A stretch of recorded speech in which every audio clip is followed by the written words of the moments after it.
बिस्मिल्लाहिर्रहमानिर्रहीम। अस्सलाम वालेकुम नाज़रीन, आप यूट्यूब चैनल देख रहे हैं। मैं इमरान खान हूँ।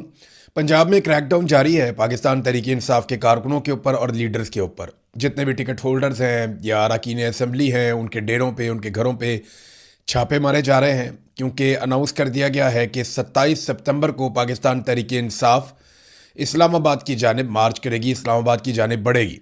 अब इस सिलसिले में वो तैयारियां करेंगे पाकिस्तान तहरीक इंसाफ वाले, और हुकूमत भी तैयारियां करेगी। हुकूमत को भी काफ़ी वक्त मिल गया है अपने मामलात से निकलने का। तो इसमें जो क्रैकडाउन है वो बड़ा शदीद हो रहा है। रहीम यार खान से लेकर अपर पंजाब तक हर जगह पे क्रैकडाउन हो रहा है। गुजरावाला में लगभग सब पे ही एफआईआर दर्ज कर दी गई। जो लोग निकले सबको एफआईआर में नामजद किया गया। लगातार छापे पड़ रहे हैं, फैसलाबाद, क्या मुल्तान, रहीम यार खान, बहावलपुर, लाहौर। तो तमाम पंजाब के अंदर मरीम नवाज़ की, क्योंकि यहाँ पे सरकार है और मरीम नवाज़ ने एक रऊनत का एक बाज़ार गर्म कर रखा है। इनके अंदर बहुत तकब्बुर है, बहुत ज़्यादा तकब्बुर है। और अल्लाह रब्बुल इज़्ज़त को ये आकड़ पसंद नहीं है। ये आकड़ अल्लाह ताला तोड़ देता है, हमेशा अल्लाह ने तोड़ी है, तो ये भी आप टूटती हुई अपनी आंखों से देखेंगे। बहरहाल हर तरफ छापे मारे जा रहे हैं, चादर और चार दीवारी का तकद्दुस पामाल किया जा रहा है, सिर्फ इस वजह से कि लोगों ने पाकिस्तान तहरीक इंसाफ का झंडा उठाया। ये जो मियाँ महमूद रशीद साहब के दामाद हैं, उस्मान साहब, इनको ये लाहौर के सदर भी हैं पाकिस्तान तहरीक इंसाफ के। इनके ऊपर टॉर्चर किया गया पुलिस की जानिब से, इनके कपड़े फाड़ दिए गए अकरम उस्मान साहब के, और दीगर लोगों के साथ भी इसी किस्म का सलूक किया गया। तो पंजाब की जो पुलिस है वो अपनी मुकम्मल फस्तायत दिखा रही है। ये जो लंबा वक्त दिया गया पाकिस्तान तहरीक इंसाफ की जानिब से, इसमें फ़ायदा किसका होगा, ये सवाल सब लोग उठा रहे हैं। ख़ासतौर पर पाकिस्तान तहरीक इंसाफ के अंदर एक अजीब बेचैनी है और परेशानी है कि इस लंबे वक्त को वो क्या नाम दें। क्या इसमें तैयारी करने का मौका मिलेगा, या फिर ये लंबा वक्त जो है वो हुकूमत को आसाइश और आराम फराहम करेगा? तो होगा क्या? देखिए, लंबे वक्त में ना हुकूमत को भी तैयारी करने का मौका मिलेगा। हुकूमत क्रैकडाउन करेगी, हुकूमत दफ़ा 144 लगाएगी, हुकूमत चादर और चार दीवारी का तकद्दुस पामाल करेगी, लिस्टें बनाएगी, और 10-12 हज़ार बंदे अगर हुकूमत गिरफ्तार कर लेगी तो पंजाब में वो अमली तौर पर एहतजाज को ख़त्म करने में कामयाब हो सकती। फिर जब इतना टाइम मिल जाएगा पंजाब को, वो मैनेज कर लेंगे, तो बड़े पैमाने पे वो सिक्योरिटी फोर्सेस को लाकर इस्लामाबाद की तरफ आने वाले रस्तों पे खड़ा कर देंगे। वो कंटेनर्स खड़े करेंगे, वो एक किले में तब्दील करेंगे इस्लामाबाद को, जैसे वो माजी में करते रहे हैं। हमेशा वो इस्लामाबाद को एक किले में कन्वर्ट कर देते हैं। तो इस मरतबा भी ऐसा ही होगा कि इस्लामाबाद को एक किला बनाएंगे और किला बंद होकर बैठ जाएंगे। अब बाहर से आने वाले लोग तो निहत्ते हैं, उनके पास रॉकेट लॉन्चर्स भी नहीं है, टैंक भी नहीं है, बंदूकें भी नहीं है, कुछ भी नहीं है, और वो तो आएंगे सिर्फ एहतजाज करने के लिए। तो जो किला बंद लोग हैं या सिक्योरिटी फोर्सेस हैं, उनके पास आंसू गैस है, उनके पास रबड़ की गोलियां हैं, और अगर इससे भी काम ना चले तो वो रियल बुलेट्स भी फायर कर सकते हैं। तो ऐसी सूरत हाल में बहुत मुश्किल है इस्लामाबाद में दाखिल होना, जैसे कि हमेशा होता रहा। बहुत ज़्यादा ये हो सकता है कि डी चौक तक मुजाहिरीन पहुंचने में कामयाब हो जाएं, लेकिन फिर क्या होगा? वहाँ कितनी बड़ी तादाद में पहुंचेंगे, कितनी देर तक बैठेंगे? या तो फिर कोई 5-6 लाख आदमी इकट्ठा निकले एक साथ, बहुत बड़ी तादाद में, 6 लाख 10 लाख इतना बंदा निकले, और वो बंदा जब इस्लामाबाद की तरफ बढ़े तो 1-2 लाख आदमी इस्लामाबाद पहुंच जाएं। जब इतने बंदे पहुंच जाएंगे तो सूरत हाल बिल्कुल मुख्तलिफ हो जाएगी। फिर पंजाब भी निकल आएगा, बाकी लोग भी निकल आएंगे। लेकिन क्या पाकिस्तान तहरीक इंसाफ ये कर सकती है? तो इसका जवाब ये है कि फ़िलहाल ये बहुत मुश्किल नज़र आता है। पंजाब को अगर आप देखें तो आलिया हमजा साहिबा की गिरफ्तारी के बाद पंजाब में कुछ उतनी एक्टिविटी हमें दिखाई नहीं देती। ये ज़रूर है कि पंजाब ने इमरान खान को सबसे ज़्यादा वोट दिए और पाकिस्तान तहरीक इंसाफ की सबसे ज़्यादा मकबूलियत पंजाब में है। लेकिन दूसरी बात हमें यह भी याद रखनी पड़ेगी कि आसिम मुनीर और मरीम नवाज़ ने पूरा बंदोबस्त किया कि पंजाब में किसी सूरत भी पाकिस्तान तहरीक इंसाफ का झंडा ना उठाया जा सके, वहाँ पर लोग ना निकले और किसी किस्म का एहतजाज ना हो। क्योंकि पंजाब जो जीत जाता है वो फिर पूरा पाकिस्तान जीत जाता है।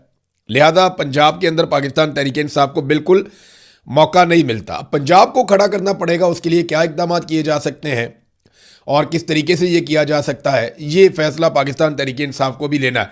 तहरीक इंसाफ जो है वो सुहेल अफरीदी साहब के बयान को ना बिल्कुल एक साइड ऐसी है, बिल्कुल नेगेटिव देख रही है। लेकिन देखिए, सुहेल अफरीदी के लिए सब कुछ अभी ख़त्म नहीं हुआ। सुहेल अफरीदी इन 2 महीनों में वो कुछ कर सकते हैं जिससे सूरत हाल बदल सकती है, और वो अपने नाकदीन के मुंह भी बंद कर सकते हैं।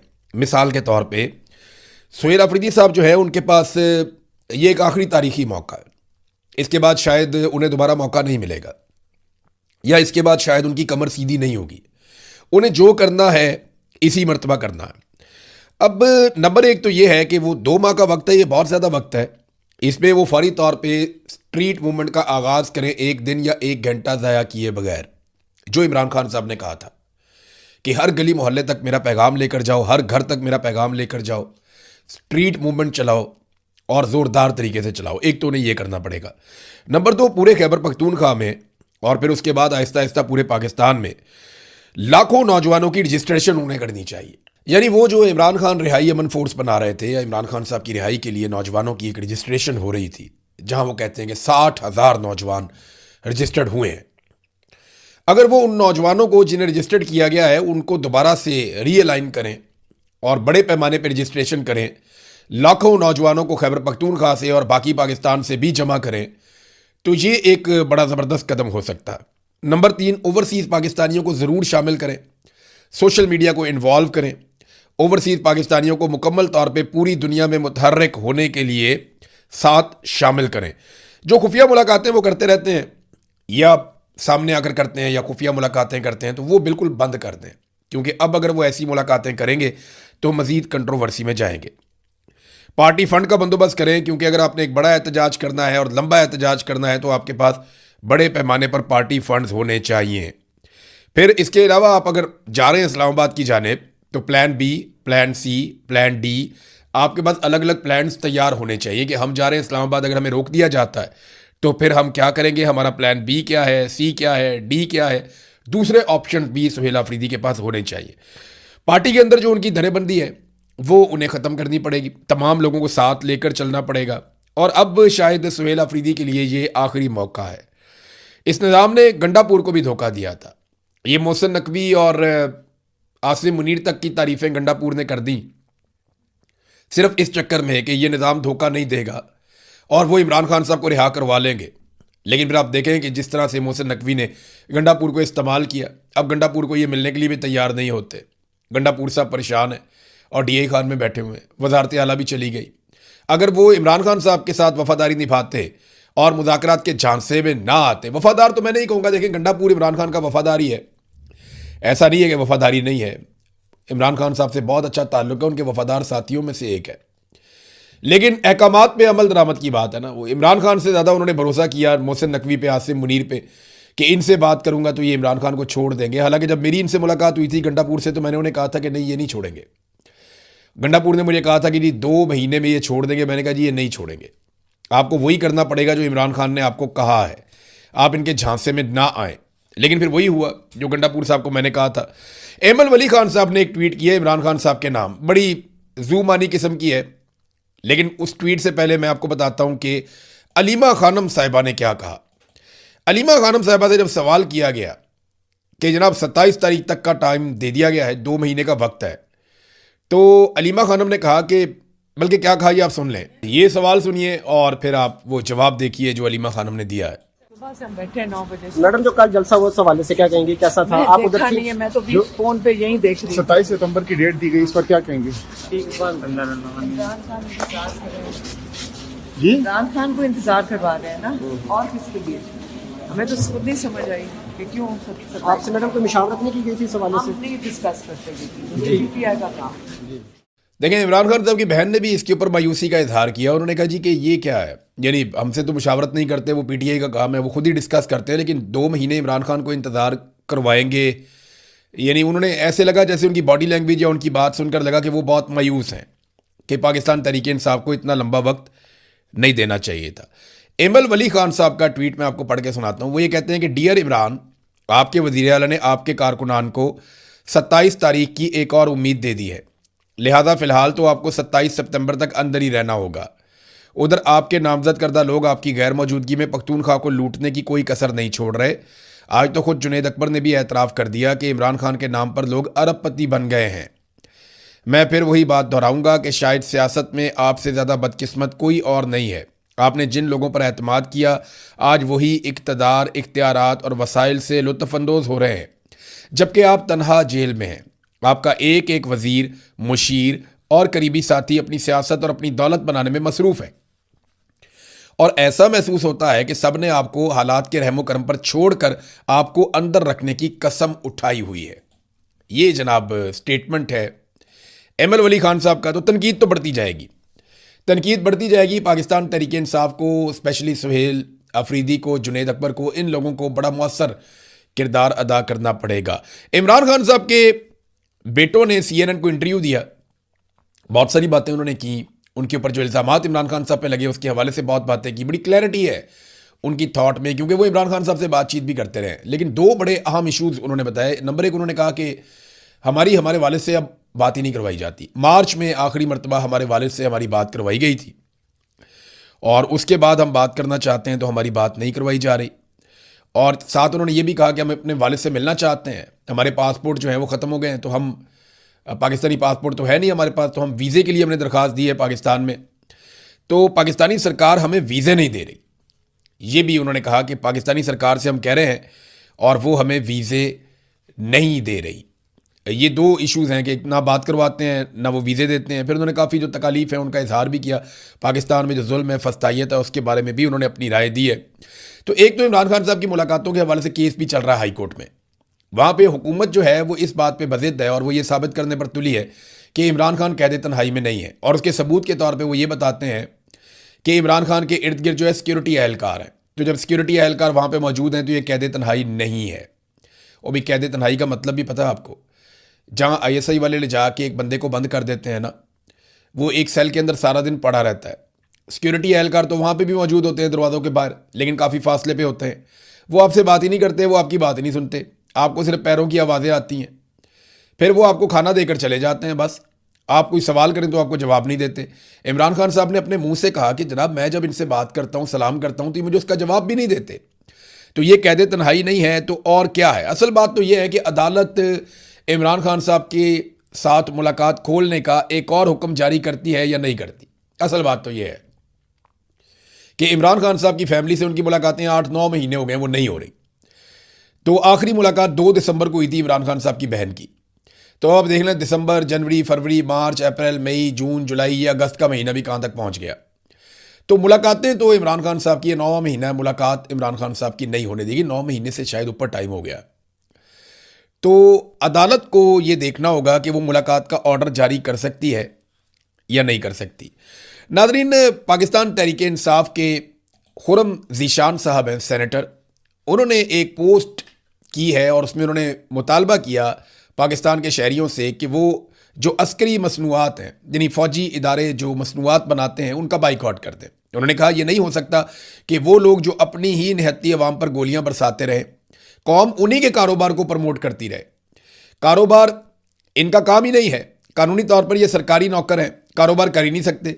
लिहाजा हर मुहब्बे वतन पाकिस्तानी अस्करी मसनूआत का ना सिर्फ मुकम्मल बाइकआउट करे बल्कि इनका भी बाइकआउट करे जो इन मसनूआत को इस्तेमाल करते हैं। तो कौन कौन सी मसनूआत हैं? वो कहते हैं जी DHA का बाइकआउट करें, फिर वो कहते हैं CSD, ये CSD की शॉप्स बनी हुई हैं मुख्तलिफ शहरों में और ये कंटोनमेंट के इलाकों में बनी हुई है, तो वो कहते हैं जी इनको इस्तेमाल ना करें, आप बाकी दुकानों पे जाएं। फिर फौजी कॉर्नफ्लेक्स, जो लोग कॉर्नफ्लेक्स खाते हैं वो कहते हैं जी फौजी कॉर्नफ्लेक्स आप इस्तेमाल ना करें। सोना यूरिया के बारे में कहते हैं कि किसानों को चाहिए कि वो दूसरी खादें इस्तेमाल करें, सोना यूरिया इस्तेमाल ना करें।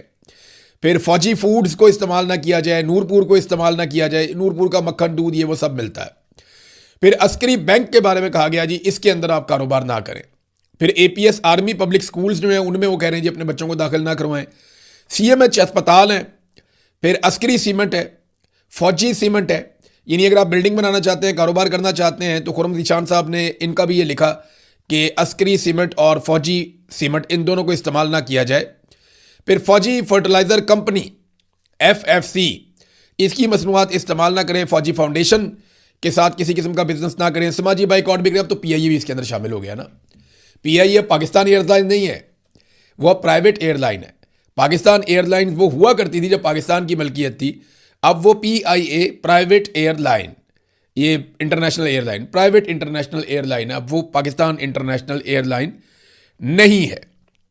नाज़रीन, गवर्नेंस की हालत ये है पाकिस्तान में कि ख्वाजा आसिफ PMLN के वफाकी वजीर हैं और नदीम अफजल चंद पाकिस्तान पीपल्स पार्टी के, ये भी हुकूमत का हिस्सा है। ये दोनों गवाही दे रहे हैं कि उन दोनों ने पैसे देकर ट्रांसफार्मर ठीक करवाए हैं। थोड़े दिन पहले ये गवाही ख्वाजा आसिफ ने दी थी और अब ये गवाही नदीम अफजल चंद ने दी है। तो आप अंदाज़ा करें कि पैसे देकर अपना काम करवाना पड़ रहा है वफाकी हुकूमत के नुमाइंदगान को भी। फिर जनाब वफाकी वजीर हैं कैसर अहमद शेख साहब, ये फेडरल मिनिस्टर हैं, वो ये कहते हैं पुलिस उनकी बात ही नहीं सुनती, उनकी चोरी हो गई है और पुलिस आती नहीं है। तो मैं उन्हें आसान तरीका बता देता हूँ कैसर अहमद शेख साहब को। कैसर साहब, आप अपने घर की छत के ऊपर पाकिस्तान तहरीक इंसाफ का झंडा लगाएं और देखें पूरे ज़िले की पुलिस आपके घर के बाहर खड़ी होगी।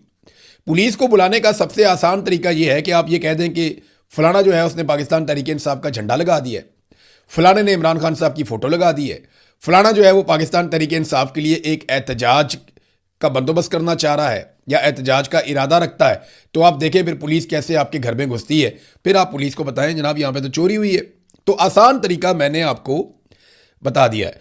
नाज़रीन, परवेज़ हूद भाई ने एक खबर दी थी, बल्कि एक इंकशाफ किया था कि DGISPR ने इस्लामाबाद की 25 यूनिवर्सिटियों के वाइस चांसलर्स को बुलाया और उन्हें बताया कि कैसे बच्चों को मुहिब्बे वतन बनाना है और उनको उसके नुस्खे बताए, तरीकाकार बताया कि बच्चों को मुहिब्बे वतन बनाएं। जब एक आधे VC ने कोई सवाल पूछ लिया तो उसकी अच्छी खासी दुर्गत बना दी गई वहाँ पे, तो फिर बाकी सारे चुप करके बैठ गए। अब फौजियों के सामने कौन बोले, इनके पास हथियार हैं, उनके पास कलम है बेचारों के पास। तो बहुत सारे लोगों ने कहना शुरू कर दिया जी ऐसी तो कोई मुलाकात ही नहीं हुई है, तो झूठ बोल रहे हैं परवेज़ हूद भाई, ये मुलाकात तो हुई नहीं, परवेज़ हूद भाई झूठ बोलता है। ये इस किस्म की बातें की गई कि DGISPR से तो VCs मिले ही नहीं। तो अब जनाब ये आ गई खबर, हम रख देते हैं आपके सामने। इस खबर में आप देख सकते हैं, ये खबर है 20 मई 2026 की, आज से लगभग 2-2.5 माह पहले की ये खबर है। तो 20 मई 2026 को DGISPR ने एक सेशन किया यूनिवर्सिटीज़ के VCs के साथ, फैकल्टी मेंबर्स के साथ रावलपिंडी में। तो ये एक वर्कशॉप हुई थी। तो ये देखें ना, है ना आपके सामने, इसमें एक तस्वीर भी जारी की गई थी DGISPR की और ये VCs के साथ खिताब कर रहे थे। तो इन्होंने झूठ बोलने की कोशिश की कि जनाब नहीं हमारी तो मुलाकात ही नहीं हुई। नहीं, ये मुलाकात हुई है। इसका सबूत उस दौर के या उस टाइम के जो अखबारात हैं उनके अंदर बाकायदा इसकी खबरें छापी गई थी। तो अब मामला सामने आया कि बाकायदा हरासा किया गया VCs को और ने कहा गया कि आप तलबा को मुहिब्बे वतन बनाएं। हालांकि इनका काम ही नहीं है, आपका ताल्लुक ही नहीं है मुहिब्बे वतनी से। आप क्या एक पैमाना लेकर बैठे हुए ये मुहिब्बे वतन है, ये नहीं है, आपका काम ही नहीं। हमने आपका फैसला करना है कि आपने पाकिस्तान के लिए अच्छा परफॉर्म किया या बुरा परफॉर्म किया। हम है पाकिस्तानी, पाकिस्तान के मालिक, हम टैक्स पेयर हैं इस मुल्क के, हमारे वोट से हुकूमत बनती है, हमारे पैसे से, हमारे टैक्स से आपको तनख्वाह मिलती है। हम आपकी अकाउंटेबिलिटी करेंगे। आप कौन हो गए ये फैसला करने वाले कि मुहिब्बे वतन है या नहीं है? पूरी दुनिया में ऐसे नहीं होता कि फौजी अफसर जाए और जाके यूनिवर्सिटी के ऑफिसर्स को या यूनिवर्सिटी के वाइस चांसलर्स को जाकर मिले और उन्हें बताया कि तलबा को मुहिब्बे वतन बनाना है या क्या बनाना है या पढ़ाना कैसे या करना क्या या तरबियत कैसे करनी है। फौजी अफसर का ये काम ही नहीं है। ये तो जंग के दौरान आप ये कह सकते हैं कि जी हमें कुछ नौजवान चाहिए, हम उन्हें ट्रेन करके जंग में भेजना चाहते हैं, ज़रा थोड़ी सी मदद कर दें, ये आप कर सकते हैं। आप ये नहीं कर सकते कि जनाब मुहिब्बे वतन बनाएं और ज़बरदस्ती बनाएं। गद्दारी के सर्टिफिकेट और मुहिब्बे वतनी के सर्टिफिकेट, ये हमारा ना मशगला बन गया पाकिस्तान में मिलिट्री एस्टेब्लिशमेंट का। और हर चीज़ के अंदर इनकी दरअंदाजी है। यानी मईशत की हालत आप ये देखें कि अभी 25% का तजारती खसारा जुलाई के महीने में पाकिस्तान को हुआ है। ये थोड़ा नहीं है, 25% बढ़ गया है। यानी पहले तो तजारती खसारा था ही, वो 25% मजीद बढ़ गया। यानी तजारती खसारा क्या होता है? जो चीज़ें आप बनाकर दुनिया को भेजते हैं और जो चीज़ें आप दुनिया से मंगवाते हैं, अगर इसमें फ़र्क आ जाए तो ये खसारा होता है। यानी आपने ज़्यादा चीज़ें मंगवाई और कम पैसों की चीज़ें भेजी, ये है खसारा। हमने दुनिया को जो चीज़ें भेजी जुलाई के महीने में वो $3 अरब की हैं, इससे भी कम की हैं। और जो चीज़ें हमने दुनिया से मंगवाई वो $9.6 अरब की हैं। $4 अरब का जुलाई में पाकिस्तान को तजारती खसारा हुआ, हुकूमत की जानिब से दी गई सब्सिडी के बावजूद। आलमी मंडी में तेल की जो कीमतें हैं वो कम होने के बावजूद पाकिस्तान में लगातार बढ़ाई जा रही, लगातार कीमतें पाकिस्तान में बढ़ाते चले जा रहे हैं, आवाम की जेबें काट रहे हैं। और ये पॉलिसी के तहत कर रहे हैं कि पैसे इकट्ठे करने का कोई और तरीका नहीं बचा, तो इस तरीके से हम पैसे इकट्ठे कर देते हैं। और एक चीज़ मैं आपको जाते जाते बताऊं नाज़रीन, ये जो इन्होंने फैसला किया है ना कि आलमी मीडिया को पाबंदियां लगा दी, पाकिस्तान में रिस्ट्रिक्शंस लगा दी कि ये करना है तो ये करना होगा, ये करना है तो ये करना होगा, यहाँ नहीं जाना, वहाँ नहीं जाना, इसके ना बड़े खौफनाक नताइज बरामद होंगे। ये जिस भी अरस्तू ने ये फैसला किया ना, जिस भी ज़हीन दिमाग ने ये हरकत फरमाई है, इसका मज़ा आप बहुत जल्दी चखेंगे कि जब भी आप दुनिया में कहीं जाएंगे आलमी मीडिया आपसे पूछेगा कि आपने पाकिस्तान में मीडिया पर पाबंदियाँ क्यों लगाई। इससे पहले आप ये कहते थे कि कश्मीर में आज़ाद मीडिया को जाने नहीं देता भारत। आप तो कश्मीर की बात करते थे ना, आपने तो पूरे पाकिस्तान में ही आज़ाद मीडिया का जाना बंद कर दिया।